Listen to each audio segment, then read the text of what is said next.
One of the most heartbreaking things about being a gaming fan is you can be enjoying an amazing game, getting excited for its sequel, only to learn that the game absolutely bombed sales-wise. And because JRPGs are a niche genre, they're more prone to sell poorly or fail to meet sales expectations. So in this video, I want to talk about 10 amazing JRPGs that sold incredibly bad. And if you enjoy JRPGs and want to stay up to date with the latest news, reviews, and other fun videos just like this one, be sure to subscribe so you don't miss anything.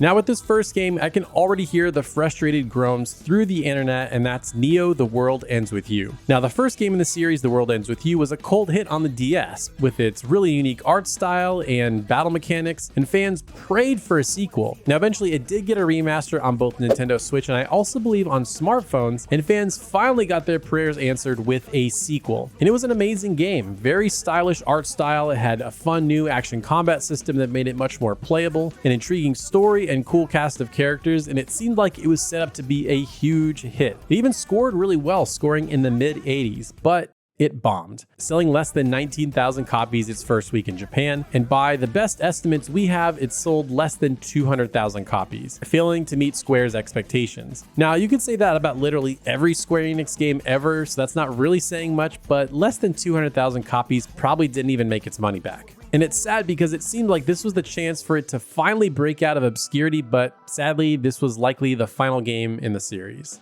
Now this next one also breaks my heart, and that's for Visions of Mana. It's an absolutely incredible game, gorgeous, very fun, and one of my favorites that came out in 2024. It was the first new non-remake, non-mobile title in the series since 2007's Heroes of Mana on the DS, and after the success of Trials of Mana's remake, it seemed like a logical idea to make a brand new one, but it just didn't find success. It sold a quarter of what Trials of Mana did in its first week in Japan, and as far as I can tell, it didn't cross 1 million copies sold, or Square probably would have said something. And what's really sad is the studio closed before the game even came out, but they probably would have stayed open if they saw stronger pre-order numbers or if they thought that maybe the game would sell better. Now there is one potential scenario for this game to be rescued because it did not launch on Nintendo Switch, and I think that really hurt sales, especially in Japan. But Nintendo Switch launches this year, and there could be a port for this game to boost sales, and the director did join Square Enix directly, so there's a possibility of higher sales and a future for this series, and I hope that's true because I absolutely loved Visions of Mana.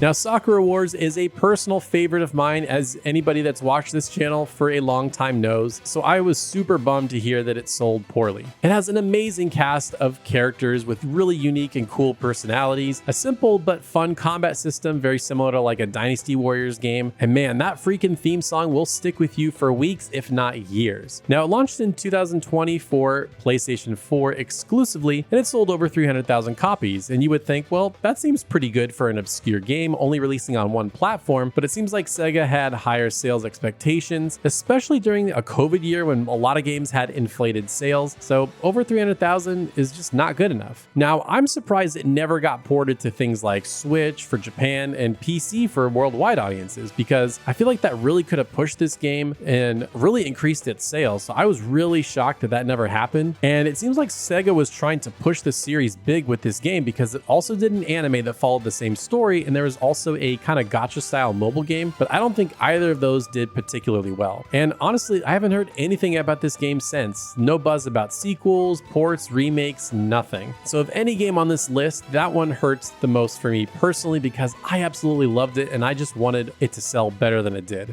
Now, strategy RPGs never really sold super well, and PSP game sales were hurt due to piracy, so combine those two things and you have a recipe for a sales disaster in Jeanne d'Arc. Now, according to sales data, it sold 68,000 copies its first year in Japan, and other sales data is kind of unknown, but like any other game that sells well, we probably would have heard something and we just haven't. And this is pretty odd because Level 5's other releases around the same time of Dark Cloud 1 and 2 and Dragon Quest 8 all sold really well. Now, why is this game great? Well, it's a strategy RPG that has sort of a rock, paper, scissors like mechanic similar to Fire Emblem's weapon triangle, and also the main character Jeanne could transform into like this super powerful knight and do big damage. It also had really vibrant colors, a cool art style, and was just a fantastic game overall. Now, weirdly enough, this game got a second chance at life years later when it got a port to PlayStation 4 and PlayStation 5. Now, I'm not sure how it sold. I feel like I did my part. I did some streams on it. In fact, if you Google the game, my video pops up, which is really weird. weird. And Level 5 has been such a strange developer for the last decade. It has a lot of odd releases and poor marketing outside of Japan. I just don't really know what they're doing. But if you enjoy strategy RPGs, definitely pick up the remastered version of this game. It's excellent.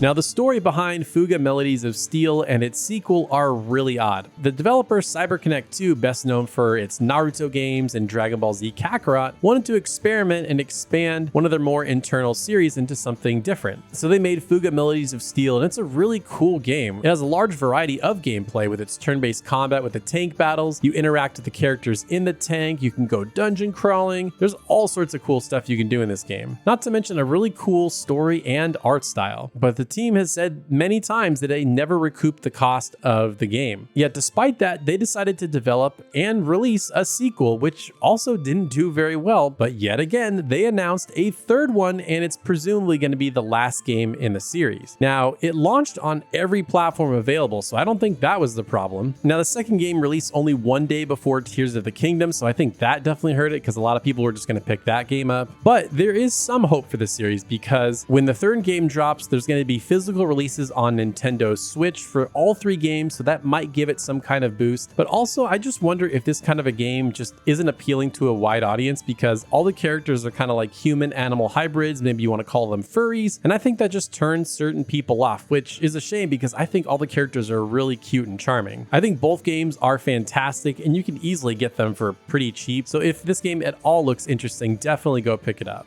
Now, the story here with Baten Kaitos is also really interesting. This was a pair of JRPGs that released on the GameCube, and they're deck-building, turn-based games, really unique for the time, a really gorgeous art style, and they were developed by now Nintendo-owned Monolith Soft. And these games have had a die-hard cult following over the years. Now, the first game had a sales goal of 500,000 copies, but only sold about half of that a few months after it released, and didn't sell nearly as well as Namco's other hit GameCube JRPG Tales of Symphonia. Despite all this, they decided to make a sequel in Baten Kaitos Origin, and that sold even worse, only selling 18,000 copies its first week in Japan. Now, despite all of this, they decided to do a really nice HD remaster collection of both games, and it was fantastic. It looked great, ran great. It was a cool way for more people to finally get their hands on this game. Yet, despite that, it only sold 8,000 copies its first week in Japan, and its peak player count on Steam was only 90 players. That's really, really bad. Now, despite how beloved it is, maybe there just isn't a big enough audience for this game. You know, that happens. Sometimes really well-made games come out, but there's just not enough people to play them. But thankfully, Monolith Soft eventually found success with the Xenoblade series, and it sounds like they're making something brand new. So I'm really happy for them that they eventually found big success. Now, a series that's kind of been in a downward spiral sales-wise for decades is Star Ocean, and Star Ocean: The Divine Force is one of the worst-selling games in the franchise. And this game sort of felt like a last gasp for the studio, as many speculated that if this didn't sell well, Tri-Ace might close. Now, they haven't closed yet, so they must have made enough money to kind of keep them going or secure other deals. Plus, there was a lot of positive buzz around the Star Ocean Second Story R remake. I know that Gem Drops made that, but still, Tri-Ace developed it eventually, so maybe there's something going on behind the scenes that could be really cool down the line. Now, this was a sci-fi action RPG, dual protagonist story like most of their other games in the past, so you can play from two different perspectives. It added the Duma system where you could fly around the environments. It was really, really cool. A huge variety of playable characters in combat. Now, again, don't get me wrong, it's not a masterpiece by any means, but I feel like it deserved better sales than it got. Now, its first week in Japan, it was easily the worst opening week for the series by a wide margin, only selling about 44,000 copies, and the last handful of releases had sold at several 100,000 copies. And now it's really hard to gauge sales worldwide, but peak players on Steam topped out at around 4,400 players, and it was the 14th best-selling game the month it released in America, according to the NPD Group, who tracks video game sales in America. But it did have some positive buzz. I think over time, people have been interested in this game and have slowly picked it up, but I just don't know if that's enough to save the series. Now, I think the big problem with this one is there was a lot of negative sentiment from the last release, Integrity and Faithlessness. It was just really bad. Plus, I don't think the visuals look very good. Like, the character designs are good, but the actual visuals aren't great. But hopefully, despite all this, Tri-Ace gets a shot at 7 because I think they were onto something cool here, but hopefully they just get more time and budget to make the game that I think they really wanted to. Now, another heartbreaker for fans is Harvestella. This was a cool mix of action RPG and farming sim gameplay. Think something like Rune Factory. And fans fell in love with this world and this game loop and this charming cast of characters and really cool art style. It was just a fun game. But I think one of the biggest problems is that the demo did a lot of damage. This was a Switch exclusive and it also came out on PC, but it did not look or run great on Switch. Not to mention the days went by really fast when you were on the world map, so it felt like you couldn't do much. Now, the devs did eventually change a lot from the demo, but I feel like sometimes it's too late. You only get one shot at a first impression, and so I think people just weren't ready to dive in. Not to mention, this was during a time when Square dumped all of their AA games kind of out at the same time at the tail end of 2022, so I feel like they were kind of just cannibalizing themselves, and all their games that came out around that time just didn't sell well. Now, in Japan, its first week it sold 26,000 copies, topping out at around 38,000 copies. According to SteamDB, it maxed out at around 3,400 players on PC, and it didn't even crack the top 20 according to the NPD report the month it came out, which is not good. Honestly, I think this game would be lucky to crack 100,000 sales. And if I'm being honest, I just don't think there's any hope for a sequel, sadly. I mean, you gotta make money. This is not a charity, so I just don't think we should be looking forward to Harvestella 2. But for how beloved by fans it was, I just wish this team made its money back because it was a really cool, unique game.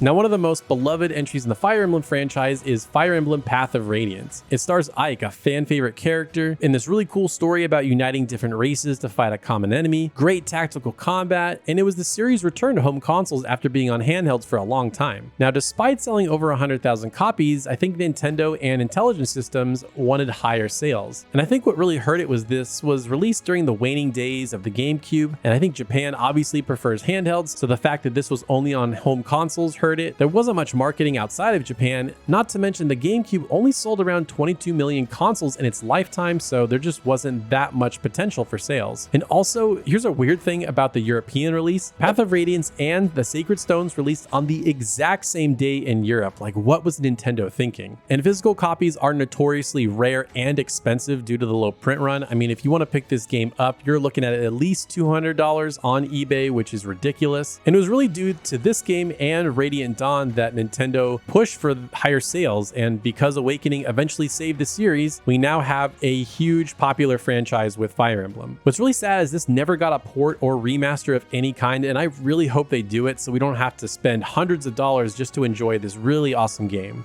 Now, last on the list, and probably the biggest disparity on the entire list between sales and how beloved it is by fans, is Earthbound. This is a cult classic JRPG that released during the Super Nintendo era. It was a fresh take on the genre because back then, most RPGs were either sci-fi or some kind of medieval fantasy game. So for it to take place in modern day with kids and you're fighting with normal weapons like baseball bats, it was just really cool and unique. Not to mention it had a really weird, quirky story, really unique gameplay, and it just had a lot of charm and fans fell in love with it. Now, despite its rabid cult following and its inclusion in all the Smash Bros. Games, Earthbound was a massive bomb sales-wise, at least in America. Infamously, this game was discounted quickly and put in bargain bins. And I think a lot of the problems came down to it was just expensive because it had to come in this big box with a strategy guide. It was really hard to understand how to play this one, and so the strategy guide had to explain to players how to play it. Not to mention a really strange marketing campaign around like gross out humor, which was pretty popular back in the day. But when you have marketing campaigns that say this game stinks, like who's going to want to play that? Now, it's hard to say exactly how much it sold because we don't have solid sales data like we do today, but I'd be shocked if it sold more than like 50 or 60,000 copies back in the day. Now, thankfully, it is available on Nintendo's online catalog, and you can also play it on the Super Nintendo Mini. So there's a lot of great ways to play that game today if you somehow missed it and you don't want to spend a ridiculous amount of money on a physical Super Nintendo copy. Now, these were some great JRPGs that didn't sell well, but if you want to hear about some JRPGs that didn't review well but are amazing, be sure to check out this video next.